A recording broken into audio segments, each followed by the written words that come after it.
Dot menatap lekat ke sekeliling. Bang, itu Gea, bisiknya cepat, sambil menepuk lengan Bang Topan. Bang Topan yang sedang menyeruput kopinya langsung menoleh. Di seberang jalan, seorang perempuan dengan jaket abu-abu dan ransel kecil berjalan pelan, wajahnya sedikit tertutup masker. Meski samar, Dot yakin itu Gea, tatapan matanya tak mungkin salah. Tanpa pikir panjang, Dot berdiri. Kursinya bergeser keras, menarik perhatian beberapa orang. Bang, ayo cepat. Sebelum dia hilang lagi, mereka berdua berlari keluar coffee shop. Menyeberangi jalan yang ramai, namun ketika sampai di trotoar, Gea sudah tak terlihat. Bang Topan menarik napas berat. Tenang Deha, kalau benar itu Gea, pasti ada jejaknya di sekitar sini. Dot menoleh ke sekeliling. Jantungnya berdegup kencang. Ia masih bisa merasakan aura kehadiran Gea, seperti ada sesuatu yang menuntunnya. Di ujung jalan, ada sebuah gang kecil dengan papan kayu bertuliskan Back Alley Bookstore. Pintu toko terlihat baru saja tertutup, lonceng kecil di atasnya masih berayun pelan. Bang, aku yakin dia di situ, kata Dot dengan suara tegas. Bang Topan menatap gang itu lekat-lekat, lalu mengangguk. Kalau begitu, ayo kita ikuti, tapi hati-hati. Bisa jadi bukan cuma Gea yang ada di sana. Mereka pun melangkah ke arah gang sempit itu. Tanpa menyadari bahwa dari atap gedung seberang, seseorang sedang memperhatikan mereka dengan kamera kecil yang diarahkan tepat ke dua sosok itu. Dot mendorong pintu kayu toko buku kecil itu. Lonceng kecil berbunyi, dan aroma kertas tua bercampur kopi memenuhi ruangan. Bang Topan berjaga di belakang, sementara Dot melangkah lebih dalam. Di antara rak-rak buku yang menjulang, ia melihat sosok itu. Gea berdiri di ujung lorong, membalik sebuah buku, lalu menutupnya pelan. Seolah merasakan tatapan, Gea menoleh. Waktu seakan berhenti. Gea, suara Dot parau, hampir bergetar. Mata Gea membesar. Ia terlihat terkejut, seakan tak percaya pada apa yang dilihatnya. Buku di tangannya hampir terlepas. Dot, bagaimana kamu bisa ada di sini? Dot melangkah cepat, menghampiri. Nafasnya berat. Bukan karena lelah, tapi karena perasaan yang menumpuk. Aku nyari kamu kemana-mana. Kamu tahu nggak betapa cemasnya aku? Gea menunduk, menggenggam buku itu erat-erat. Ada raut bersalah di wajahnya. Aku harus pergi dia. Ada hal yang nggak bisa aku ceritain.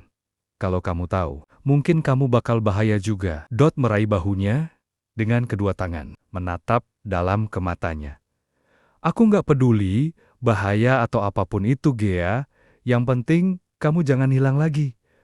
Aku butuh jawaban, dan aku butuh kamu. Air mata mulai berkaca di mata Gea. Ia membuka mulutnya, ingin bicara, tapi tiba-tiba suara berat terdengar dari balik rak buku. Sepertinya kalian sudah terlalu jauh. Seorang pria berjas hitam muncul dari kegelapan rak, menutup jalur keluar. Bang Topan langsung bergerak, berdiri di depan mereka.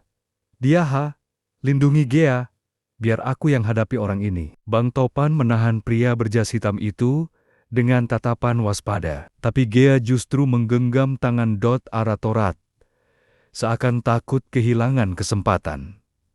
Dot, dengerin aku baik-baik. Suaranya bergetar, namun tegas. Alasan aku menghilang bukan karena aku nggak peduli sama kamu. Aku harus melindungi kamu. Dot menatapnya bingung. Melindungi aku? Dari siapa? Gea menunduk sebentar, lalu menatap balik dengan mata yang basah. Orang-orang itu. Ia melirik pria berjas hitam di belakang Bang Topan.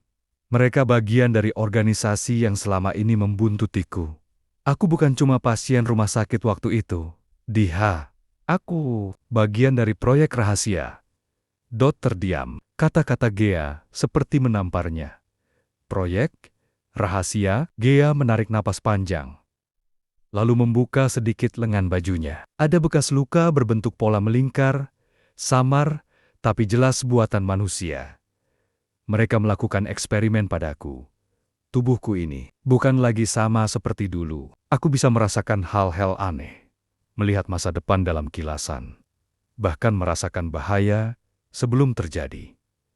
Karena itu mereka ingin aku kembali. Dan kalau kamu terlalu dekat denganku, mereka nggak akan sigen-sigen menjadikan kamu target. Air mata jatuh di pipi Gea, tapi ia mencoba tersenyum pahit. Aku pergi, karena aku pikir itu cara terbaik melindungimu. Merasa dadanya sesak, matanya panas. Ia menggenggam tangan Gea lebih kuat. Gea, kenapa kamu nggak pernah bilang dari awal? Aku rela hadapin semua itu. Asal kita bareng-bareng, aku nggak mau kehilangan kamu lagi. Bang Topan yang mendengarkan dari samping, menoleh sekilas dengan suara pelan tapi penuh wibawa. Kalau begitu kalian berdua harus siap. Karena setelah pengakuan ini, nggak ada jalan mundur lagi. Suara langkah kaki semakin banyak terdengar dari luar toko buku tanda, bahwa pria berjas hitam bukanlah satu-satunya yang mengejar mereka. Suara langkah kaki di luar toko semakin mendekat, tapi seakan waktu berhenti di sekitar mereka. Menggenggam kedua tangan Gea erat, menatap matanya yang masih berurai air mata. Gea, suaranya rendah, namun penuh tekad, aku nggak peduli apa yang mereka lakukan sama kamu, atau siapa yang ngejar kita. Yang aku tahu, aku nggak mau ninggalin kamu lagi. Kita hadapin ini bareng-bareng. Gea menggigit bibirnya. Wajahnya dipenuhi rasa takut bercampur haru. Tapi kalau kamu ikut aku, hidupmu nggak akan pernah sama lagi. Kita mungkin harus sembunyi, mungkin terus dikejar. Kamu yakin sanggup? Tersenyum tipis, lalu menghapus air mata di pipi Gea dengan jemarinya. Aku lebih takut kehilangan kamu daripada apapun. Selama ada kamu di sisiku, aku sanggup. Gea terisak, lalu memeluk erat. Untuk pertama kalinya, setelah sekian lama, ia merasa aman dalam pelukan itu.